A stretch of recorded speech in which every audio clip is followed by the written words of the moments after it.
Hey guys, I'm here today with Edmond Red, and Edmond is a trailer orchestral composer actually from Dubai.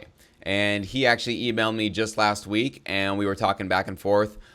He sent me some links to his music. I'm going to play one of his tracks here in just a second, but the quality of his tracks, again, is the reason why we're having this conversation today. The quality spoke for itself. He didn't even really push anything on me. He actually approached me and said, if there's anything I can do to help you out, let me know. I'd like to. I like what you're doing on YouTube. I like your videos, and I like to help in any way I can. So he approached me in a very awesome way, which was he wasn't looking for a handout or give me this or give me that. He actually wanted to offer something. And so because of his approach, I just went and checked out his music, and I was like, damn, like this guy's got some really high quality music. So we definitely need to talk about that. I have made a couple of videos on my YouTube channel about why, if you want to get into trailer music, it's probably a good idea that you just specifically focus on that, because that's exactly what Edmond is doing with his career right now. Is he's exclusively doing trailer music and orchestral music primarily. And as you'll hear in just a second, you'll see why, because the quality of his tracks are so high, and they're only that high because he spent so much time getting really good at this one particular field of it. So Edmond, before I play your tracks, just go ahead and introduce yourself and give us just a little backstory on how you got started in music and maybe how you got started in composing trailer music. Sure. So I started I started music when I was 5, the classic story, piano lessons, and it carried on actually till the age of 17 or 18. Played in several bands, local bands, and then moved to composing by the age of 16. Started writing, started dreaming of a career as an artist, touring artist, and performing artist. And then I was focused more on the composition side, even within the band. So this led me actually to the composition side of it. I gave it a shot, and I was scoring small films, student films at the college. And then when I moved to Dubai, I had the opportunity to score 2 short films here. And then, it started with the trailer 2 years ago, and this is it. That's Awesome. it, basically. Awesome, man. So before we go on, let me just play one of your songs. This is from Edmond Red's website. This is a track called Drakina. Drakina, did I pronounce that right? Yep, correct. Okay, Drakina. And we're just going to play a little snippet of it. It's about 2 minutes and 30 seconds, but we're going to play maybe about a minute of it. And you guys will see for yourselves right now, or hear for yourselves, I should say, why Edmond and I are talking today.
So you guys can hear how crazy high quality that production is. I mean, the dynamics are ridiculous. The tiny attention to detail, how he's filtering things moving in and out, the panning going left and right. And that's actually kind of like a hybrid track there where it's orchestral, but you got that rock section going in there. Even the chord progression is very rock.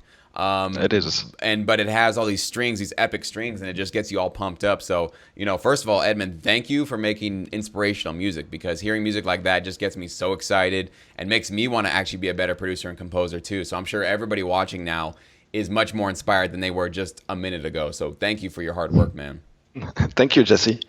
So let's talk about your career and your life now. So you're primarily getting into trailer placements and trailer music and orchestral stuff. That's true. So you are now on the path towards making this your full-time gig. You do have a day job, as I understand. So you do have to make time for this right now. It's not something you can spend all day on. So you do have to be creative with your time. So can you walk us through a typical day for yourself? How much time do you devote to this? Do you have some sort of weekly or monthly goals you have for how many cues you're putting out? And what are some of the techniques you use to make sure that you carve out enough time in your schedule to be able to pursue this full time eventually? It takes actually a lot of effort to carve time for it, but you need the passion and the perseverance. So basically, I wake up not that early. You do wake up early, I guess. Very early. I do wake up around 7, and then I have an hour and a half before I go to the office, and then I have an 8 hours job, and then when I come back, I have probably half an hour to an hour to spend with my wife, and then I have the rest of the evening. I do stay up late, up till 2 in the morning or 3 in the morning sometimes, depends.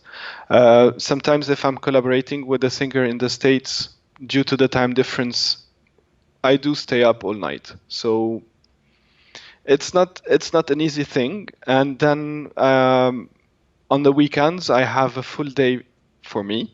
So that's one day fully music. And then I have the next day, it's the family day. So basically to make a balance in my life, work and music. It's not an easy thing.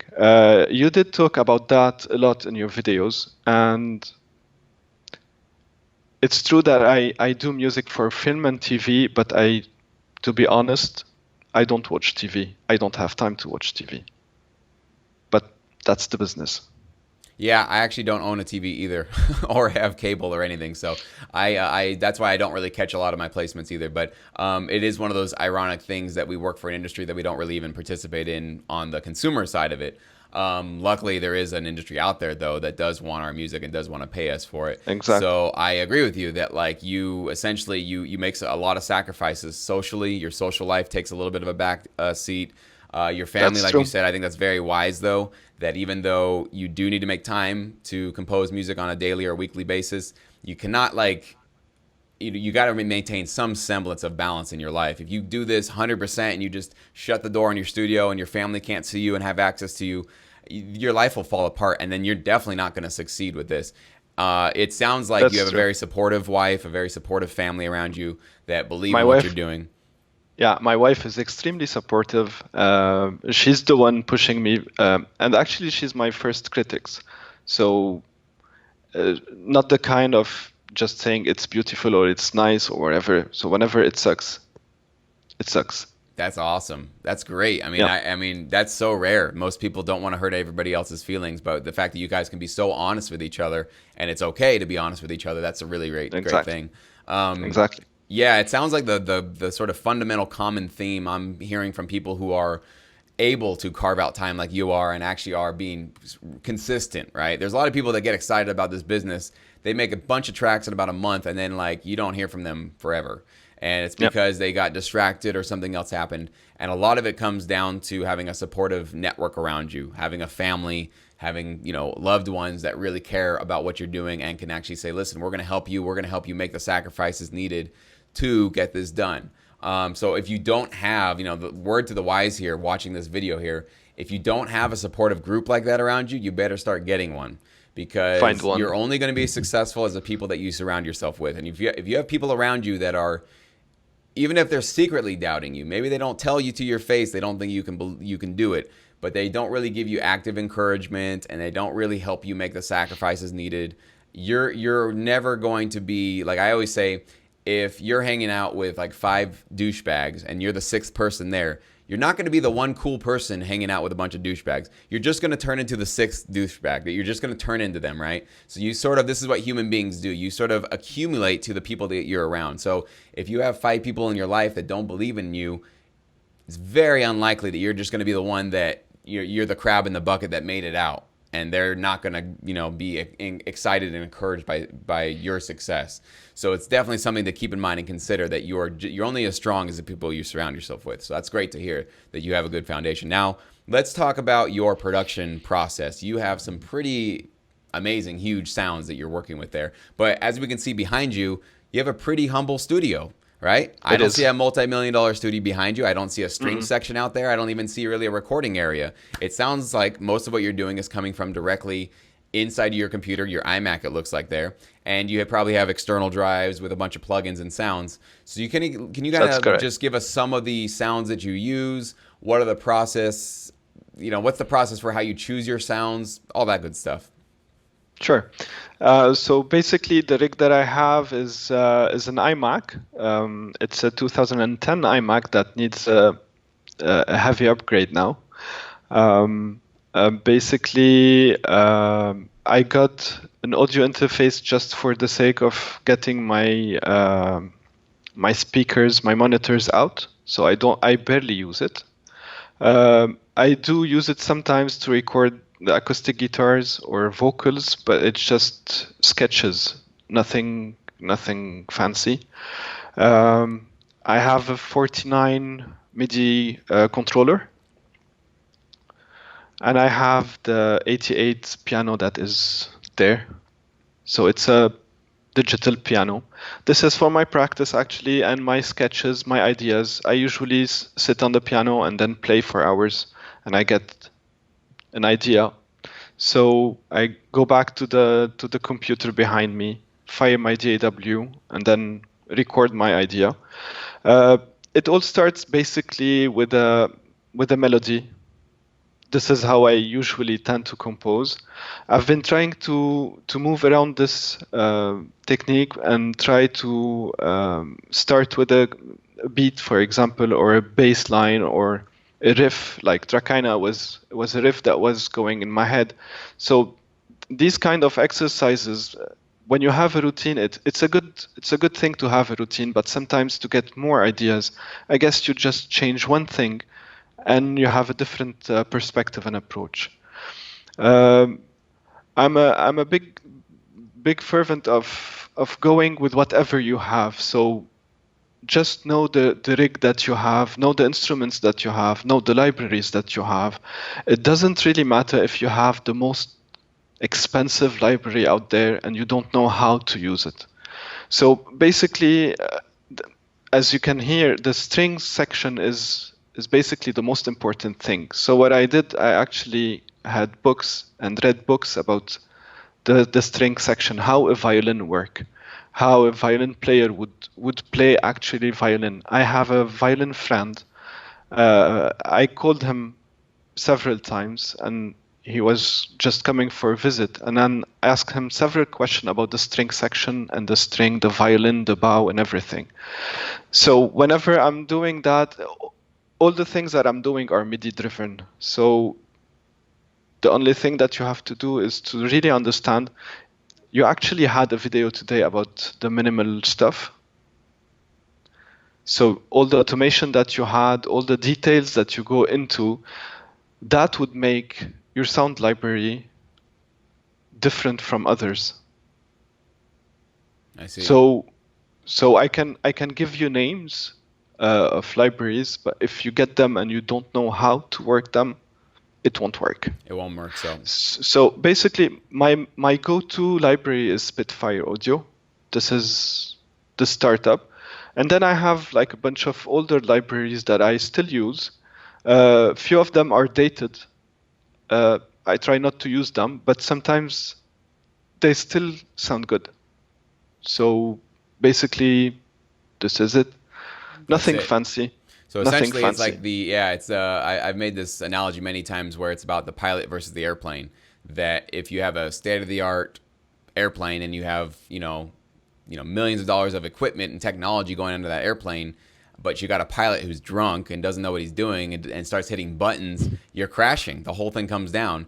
Now you could have a really beater old plane, not really that fancy, but you have a very competent pilot who's had a nice strong cup of coffee and he knows what he's doing. You can have the smoothest flight on earth. So it's much more important to be the pilot that knows what he's doing rather than and I know many producers get lost in that world where they're like, well, if I only went and bought this, $5,000 compressor, then my tracks will get good, right? Or if I just, like you said, I go buy, this massive plug-in bundle for $3,000, then I'll have, yeah, you might start with better quality instruments and samples, but if you don't, like you said, if you're not intimately aware of where your sounds are, what they can do, what your plugins actually are capable of doing, how you can manipulate them, especially like you said with orchestral things where you need to be using your modulation, control on your keyboard. You need to be automating things. You need to know about spacing, reverb. Making sure that your strings are in tune, or not in tune, voiced correctly. And obviously you're way more advanced on that knowledge than even I am. I have some basic fundamental understanding about making sure that strings don't sound too crowded and not too on top of each other. But there's just so many things you got to learn, and it has nothing to do with spending a bunch of money, spending thousands of dollars on stuff. It's just about, like you said, putting your butt in your seat, getting in front of your computer, hitting your keyboard, and learning the stuff for yourself. So it's pretty interesting that that's exactly what you found as you've been in this process. Yep. And then, okay, fine. I'll say I have Logic. I don't know if it shows. I have Logic because I started with Logic getting a Mac. It wasn't that I loved Pro Tools or Reason or Cubase. I used to work, that was more than 10 years. I used to work with Cakewalk. I don't know if it still exists. And then I moved to Mac, and then I had Logic, GarageBand with the Mac. And then I upgraded to Logic. Logic is $200, I guess, if I'm not mistaken. Yep. And it has all the EQs, all the compressors, all the reverb, all the instruments that you need to get started. So I swear, I wish I had an affiliate program because I'd be pimping them out. I do pimp them out for free right now. I don't get paid to recommend them, but I tell everybody, exactly, $200. Come on, you can save $200, and you can create industry quality stuff with Logic Pro 10 just with what it comes with. Now, yes, I don't think they have the greatest sounding strings or the greatest sounding everything. That you might want to accommodate for a couple of things it doesn't do well. But man, the power of just this plugin, this piece of software for $200 and the amount of stuff you get with it is unrivaled, I feel. I mean, I haven't really been a Pro Tools user, so I'm not exactly sure what the latest versions are coming with or what is included with it.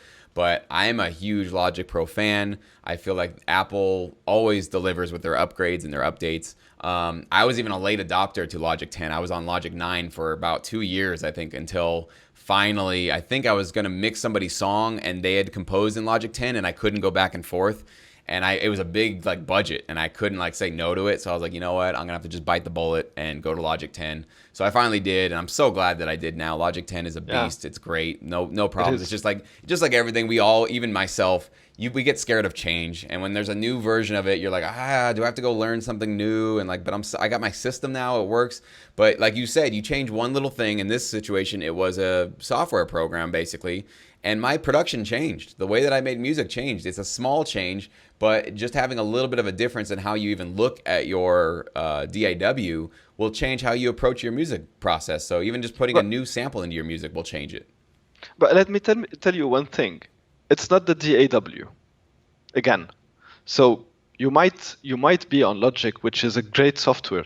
But I mean, Pro Tools is as good. Reason is as good. Cubase is as good. Ableton Live is as good. It doesn't really matter. Just stick to one and know it well. That's it. Amen, man. I agree.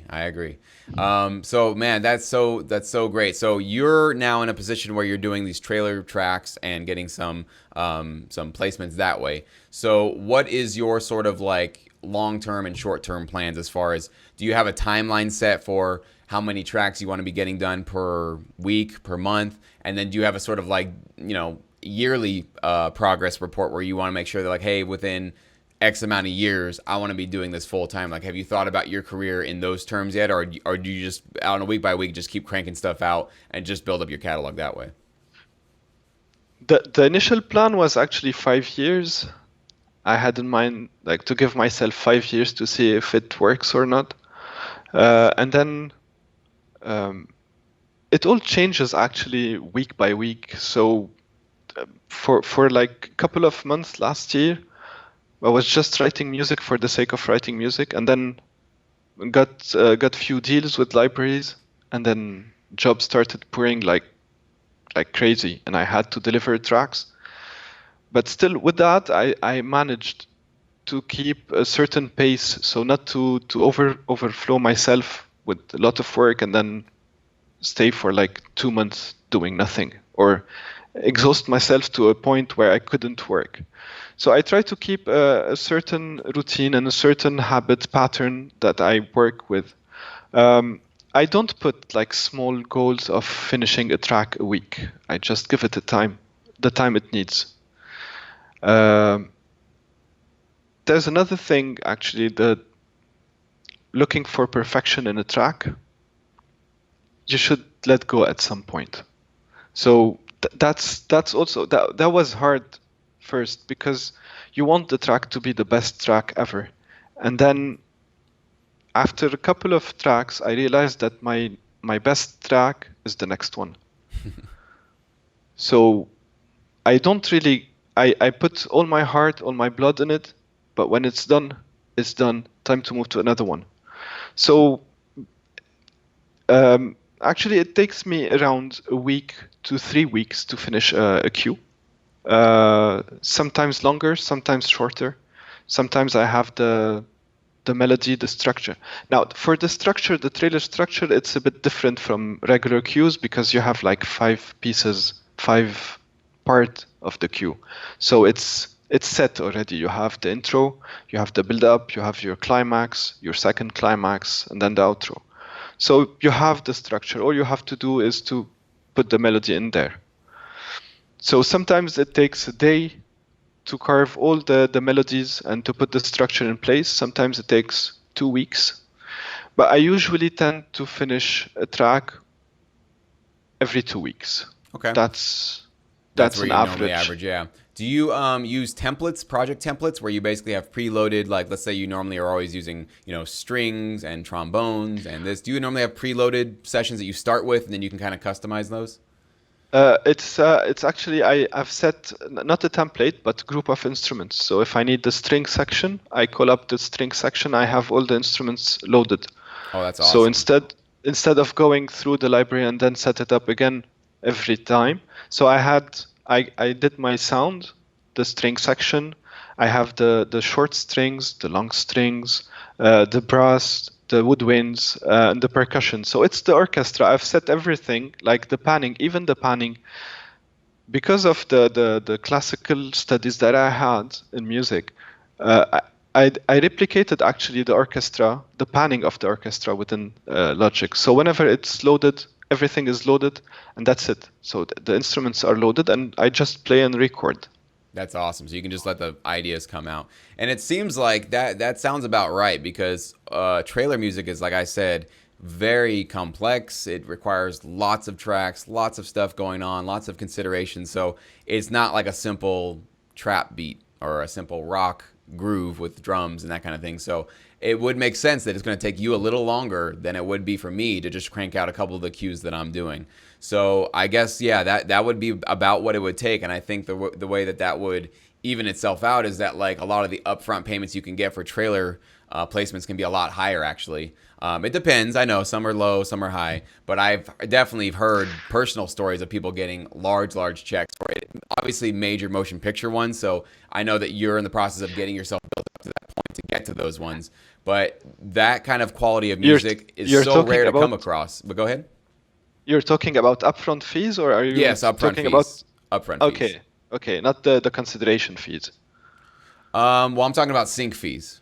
Okay, I'm not from libraries. I'm talking about custom jobs. So let's say that, okay, yeah, you got okay. paid for this trailer coming out for this film. They want you to compose a custom cue for the Yeah, trailer. yeah. That's when we're talking about 10, 15, $20,000 potentially up front for those. So Hopefully, yes, didn't hopefully get. one day. That's the goal. But Yeah, that's what I'm saying is it takes you a little bit longer doing what you're doing, but your yeah. upfront fees can be a lot larger because not everybody can do that. Not everybody. It's like supply and demand. The more rare the quality of a track is, the higher its value can be in the marketplace. If somebody wants a hip hop beat for a trailer, how hard is that for them to find? everybody makes hip hop. Everybody has a hip hop beat for them to have, right? So a hip hop beat on par with, compared to a trailer song or a trailer track is so much more common, and you can buy it anywhere. So the value of that goes down exponentially, and only a few people like you can pull off what you do with the quality that you have. So I know that you're in the process of getting there, and maybe you don't see those big checks yet, but if you stick with it and you start getting those relationships established, you will see some larger checks definitely coming your way. Because yes, actually, no, I don't believe in luck. I just believe in hard work, and I know that you work hard, so you're gonna get there as long as you're just consistent and you keep going with it. I think that luck has a small part of a role of success, but I think really more it's just showing up. 90% of the battle. I don't know who said it. It might have been Woody Allen. Somebody said that 90% of the battle is just showing up. Just keep being there, right? Keep knocking on the door. Keep saying I'm here. I got music. Here's this track. And eventually, most of the flakes and the people who don't have that will to keep going, they'll be gone. They'll be out of the business, and you'll be one of the last ones standing, and you'll be the only one that can take in all those gigs. So I've found that for sure. Of all the friends and contacts that I've showed this industry to and brought them on board, very few stick with it for 5 years, right? I get a lot that'll stick with it for a year, 2 years, and then you see that 3-year mark, and a lot of them just they're not getting big royalty checks, so they're like, well, I don't know, I just spent 2 years, and I can't I can't buy a house yet with my royalties, so I'm out. And I get it. I totally know that pain and that doubt and that frustration. Like I've said many times, my first check was 14 cents. Imagine my frustration after working for about a year and a half, and I get 14 cents to show for all of that. I mean, I had some consideration fees from the library, but man, that was one of those big just shots in the gut. Like, what? Like, I think I got lied to. Like, there's no money in this. What are you guys talking about?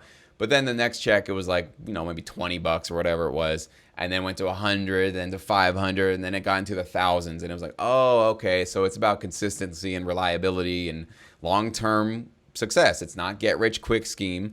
It's something you got to stick with for a long time. So I'm encouraged to see that you're still sticking with it and you see the promise for yourself moving forward. And I'm just so thankful again, Edmond, for you sharing your music today, letting us see what you do, getting a behind the scenes look of how you do that. So thank you so much for being with us today, man. My pleasure, Jesse. Thank you.